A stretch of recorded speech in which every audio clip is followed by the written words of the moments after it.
Kickin with Kinfolk. Yeah, we talk that truth. Got a little old school and a little new groove. Two hearts, one bond. That's the family proof. Kickin with Kinfolk. That's what we do. I'm the cousin with the jokes and the late night talk. Life lessons in my pocket from the long home walk. And I'm the one with the tea and a little bit of sass, but I drop that wisdom with a smile that'll last. We see it different, but the roots still same. Love and family, that's the name of the game. Talking life, talking love, talking.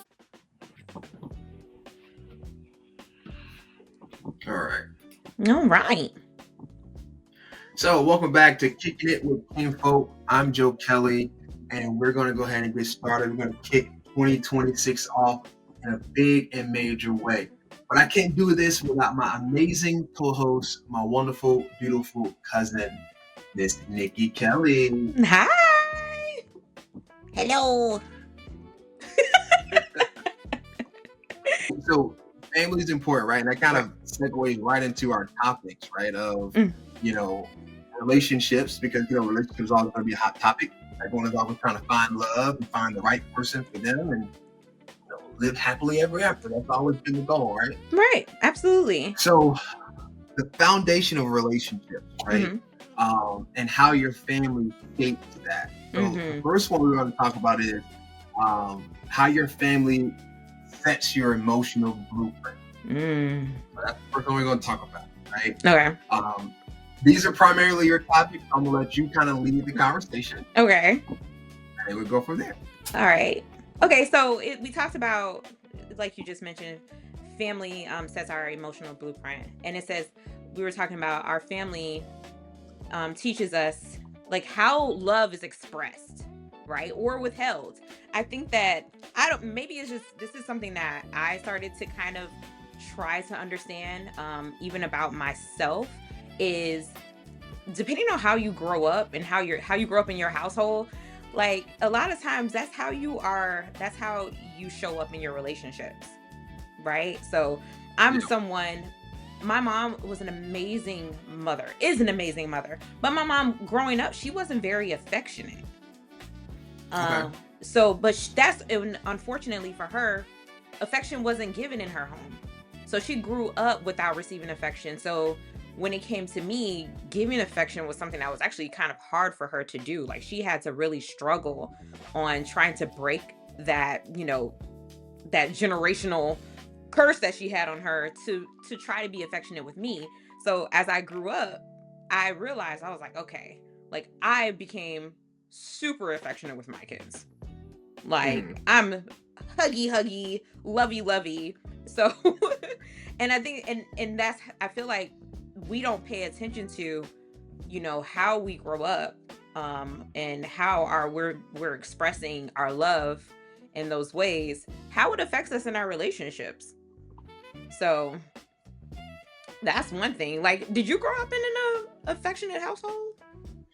So it was a mix. It was a mix, right? So when my mom was married, you had that nucleus, right? It was me, it was my older sister, two peas in a pod, and then they had that accident of my third sister, my second sister. So it is what it is. But it was like that, right? It was love in the house, it was affection in the house, right? You had the balance, like male, female, dad, mom, all that good jazz. When they got divorced, right, that was a shift. The love and affection was still there. It was just spread out more, not evenly, but it was spread out more to all her, her nieces, her nephews, me, my sister. And then when my younger sister came along, right, that's even more love that spread out to her. I think for me, like, I picked up all the amazing traits my mom had. I picked up all the amazing traits of my dad. And I figured out what it is I wanted to be in my relationship as it pertains to, like, with my sons, with my wife, with baby girl. Like, I kind of like watched what they did, and then I put my own sauce on it. So mine is a combination of both. If you were talking about communication style, then yeah, I had terrible communication when I first got in my relationship with baby girl. It was horrible. I worked on it. I've gotten better, right? I'm more of an effective communicator with her now. But as far as how I show love and how I treat my children and how I treat my wife, it's all a secret sauce that I saw other people do. And I just like, oh, this is how you do that. Okay, well, I'm gonna do it my way, right? And I'm gonna put my little 2 cents on it. But I always had that foundation of like, you love your kids, you discipline your kids, but you never do it out of anger. You never do it out of spite, right? You love your wife, you love your spouse to the end of the earth, right? But you never, just allow anyone to walk over you, right? You still have that level of strength and foundation to have your own personality and identity. That's kind of how I built my relationship on, foundation. Hmm. Okay, that's so. When you said that, but communication. So you were able to show that affection because you had the opportunity of seeing a mother and father in the household, which your boys are a product of that as well. They're getting the opportunity to be raised in a two-parent household, but communication seemed to become an issue. How did you overcome communication issues within your marriage? For me, so I think, I'm only going to talk about my experiences with my relationship with baby girl, right? Anything outside of my marriage, my relationship with her, I'm not even going to speak on that, right? But my main form of communication, whenever I got upset, because remember, I was raised in a house of all women. I was the only boy for a very, very long time. So my form of communication was, if I couldn't get out what it is that I was trying to express, I would walk away or I'll leave. That's how I communicate. So when me and baby girl got together, I never forget, we were at a Pop Warner football game down in Fort Lauderdale, and me and her got into some type of argument, and I think it was the first time she was really around my family, and I got so upset to where I was like, you know what, I'm just going to leave. I got up, I left, I walked around the park for about 45 minutes, right? Came back, woosah, and came back like nothing ever happened. It was gone. I wasn't going to bring it up again. It was kind of like it was just done. And then on the flip side, she was irate. She was like, WTF? Like, you just walk off. You don't say anything. And I'm like, but that's how I was able to kind of regulate my emotions. So I didn't do something or say something that I would regret. I was taught through my experiences, like, I just get up and walk away. I'm not going to talk about it, because if I do, it's not going to get resolved. So what's the point of even discussing it? It wasn't until I met her and we had literally exercises where she's like, okay, I'm going to give you time to walk away and like decompress, but when you get back, we're going to talk. And I had to be okay and enough to say, okay, let me try that, right? Let me figure that out. And over time, it just got better and better and better. Where we can have a disagreement, I can get upset about something, and then we're immediately trying to come up with a resolution. But it took like 10 years for me to get to that point where I'm this kind of like open book, I'm feeling some type of way, let me express how I feel, let's figure out a resolution, compared to like, I'm just going to ball it all in and they can talk about it. And then eventually 2 weeks later, I want to discuss it because now I really want to get it off my chest, So that's what helped me.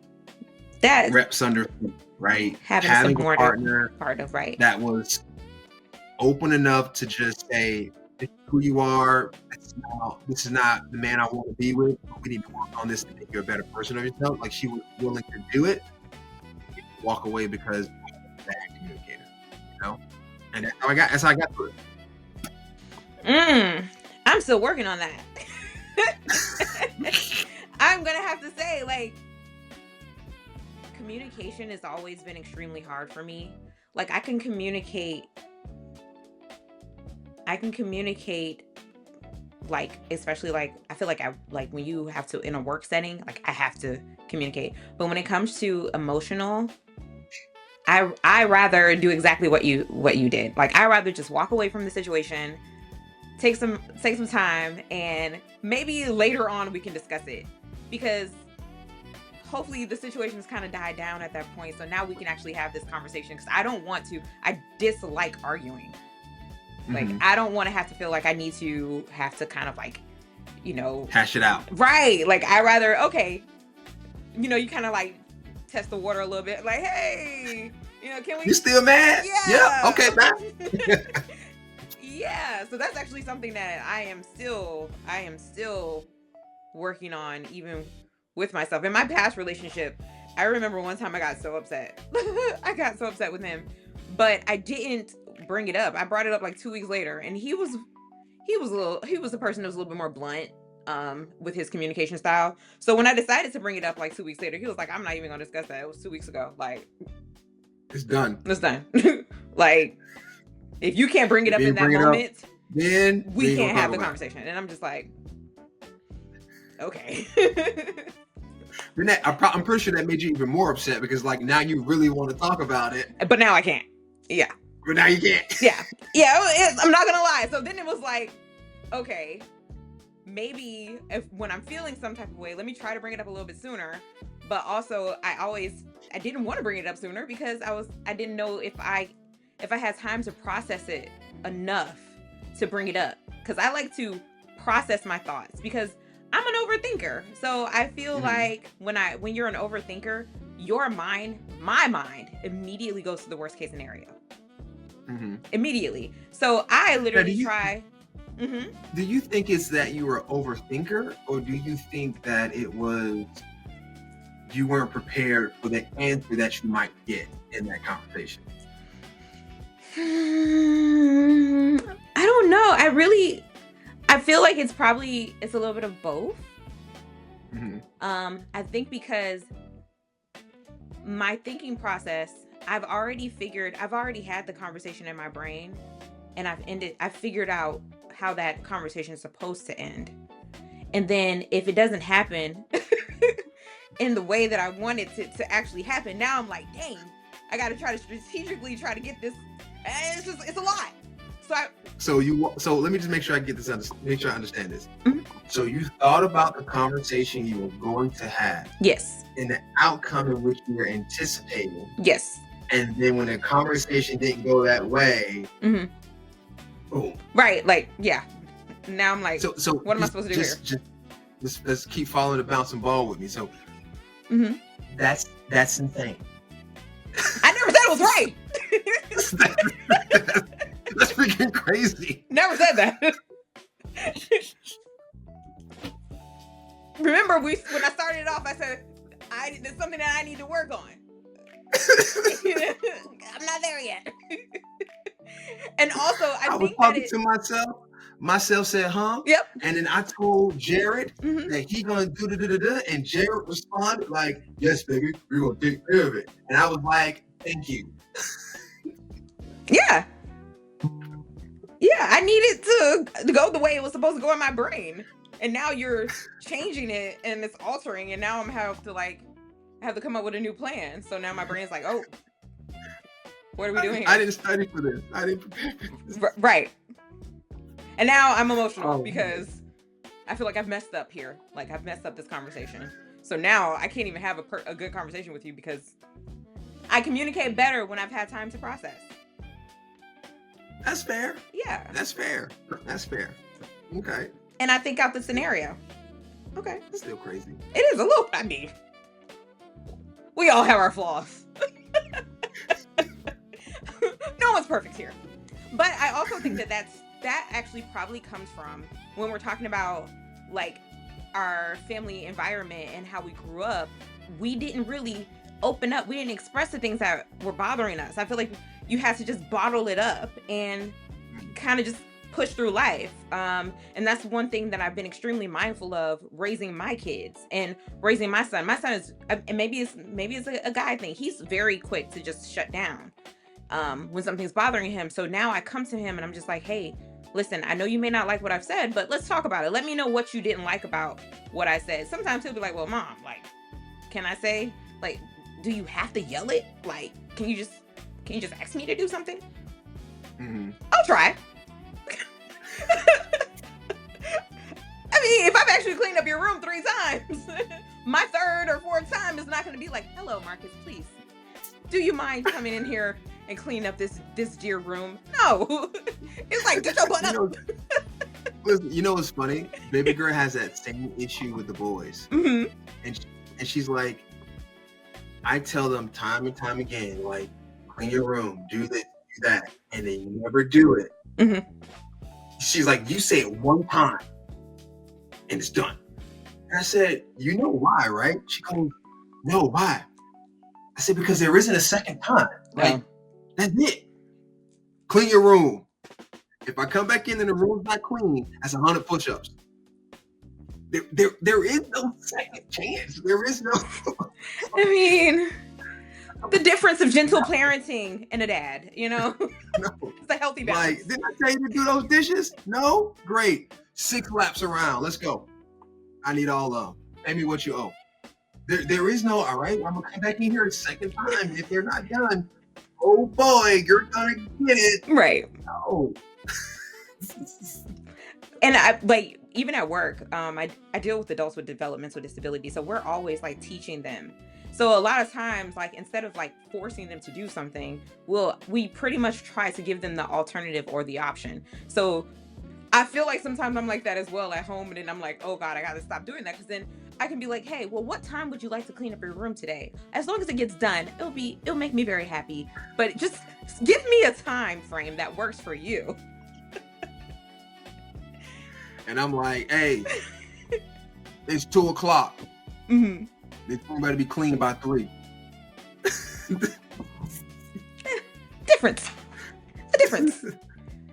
But to your point, like especially with boys, and I think I agree that most boys, like, they don't overly share. Right. And I had to learn how to like do that with my son, because I didn't communicate well. I kept everything bogged in. Like, you knew how my pops was. Like, you know how my granddad is. Like, they don't really open up like that. So I had to like go above and beyond with my boys to say, hey, listen, if you're feeling a type of way, you can always come and talk to me. Yeah. Right. There's times where I had to pull Joey aside and say, hey, I see it in your face, buddy. What's up? Right. Nothing's bad. Nothing's wrong. I'm like, son, something's clearly wrong with you. Like, do we need to go for a walk and talk about it so you can get it out? And then we'll walk around or whatever. And you just word vomit, right? Everything comes out. And you got to give them that space to be able to have the conversation, because if you don't, it's going to get bottled up, and then that non-communicative element of it is going to turn into anger, right? It's going to turn into a built-up frustration, and then they start acting out. Right. They start getting physical. They start doing things that are uncharacteristic. So the fact that you're giving him the opportunity to express himself in a respectful manner, of course, it's always beneficial. Like, even Jackson, at his young age, you give him the space to say, hey, buddy, like, come on, talk to me. What's going on? You know? And he'll, oh, he did this. Like, okay. Mm-hmm. I hear you. And then we'll talk through it. And then he's like, I feel better. And he goes outside and play, right? So that's always going to be key with that communication, especially when you're dealing with men. I don't care if they're a young man or old man. Like, men need a space to be able to communicate and not feel judged, targeted, right? Or ridiculed because they're communicating. Now, once you have that relationship, like me and the homies, we know I'm going to pick on you about certain things. But the serious stuff, we're going to make sure you have an opportunity to communicate it. Once we realize that we solve the problem, we're good, and then we're going to pick on you about it. Right. You're still going to get picked on. Yeah, you're still going to get joked. You're still going to get cracked on, buddy. Like, it's up. Like, it's going to be an inside joke, but we don't let you have it. But we still allow you to get that time and space to be vulnerable with your homies to really work through those emotions. And then once you're on a good footing, then you can move forward. So men need that at every level to feel comfortable enough to communicate, which is why with Elise, it was, hey, she just wore me down. We gotta talk to her now. I'm just willing to just be open and just say, hey, this is how I'm feeling about a certain situation. I didn't appreciate this. I didn't like that. She was like, okay, cool. And then we can keep going.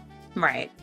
And I think that I think it's really healthy because it's something that young men like yourself are recognizing, that you didn't really get that platform when you were younger and growing up.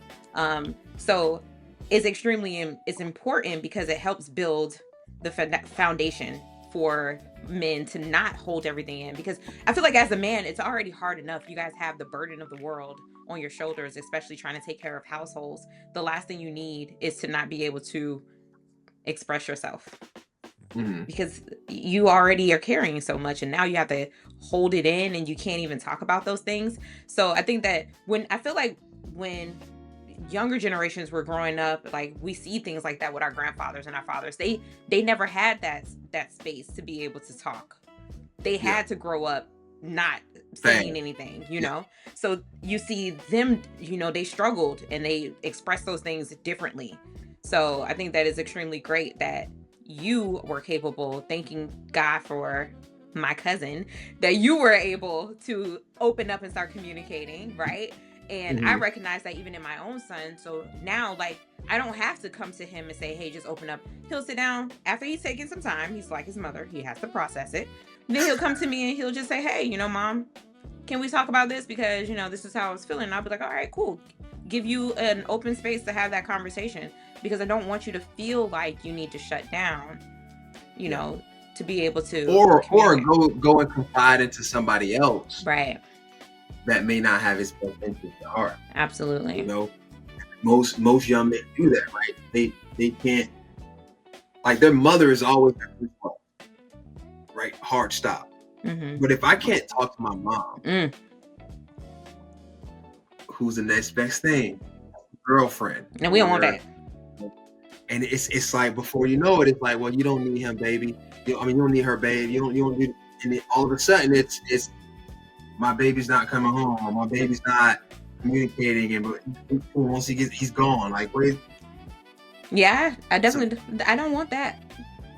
Yeah, that's my baby.